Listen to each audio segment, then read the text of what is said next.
If you're looking for a fun road trip, consider adding Crescent City in Putnam County, Florida to your list.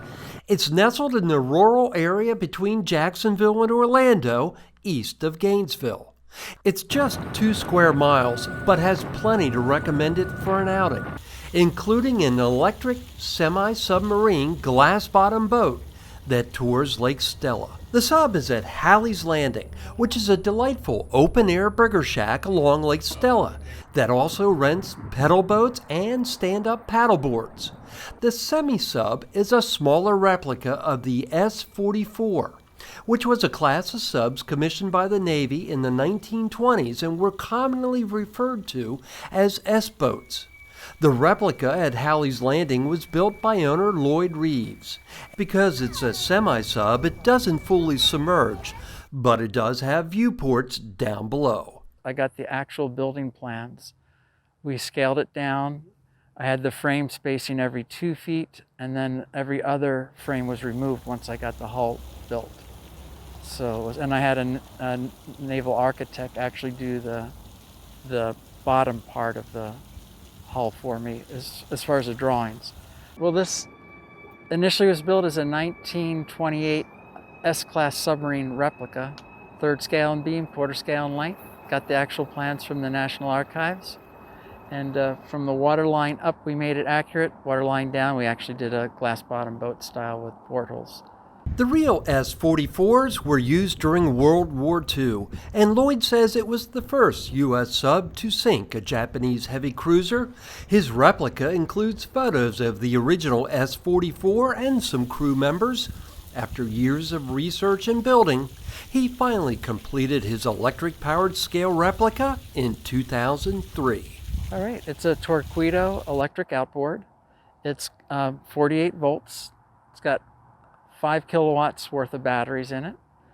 It'll run at full speed. It's burning 4,000 watts, so it can run almost an hour and something at full speed.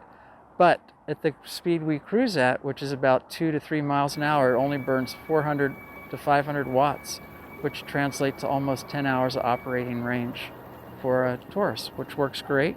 Then I just plug it into 110 when I get here at the dock, and I don't have to go fuel up. Lloyd built his semi-sub from the waterline up with history in mind, and from the waterline down with underwater viewing in mind. Lloyd serves as the sub's captain and provides daily tours, which a young fan named Cade and his family clearly enjoyed on the day I visited Hallie's Landing. I'm coming. I'm so slow. I'm coming. Wow. Yeah. I'm coming around in circles. Lloyd also owns a Zero SR motorcycle.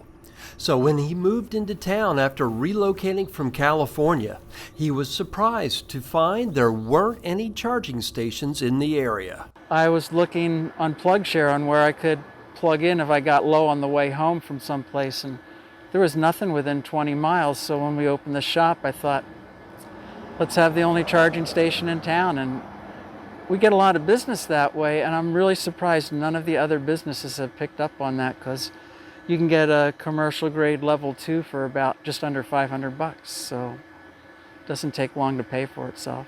Lloyd's right.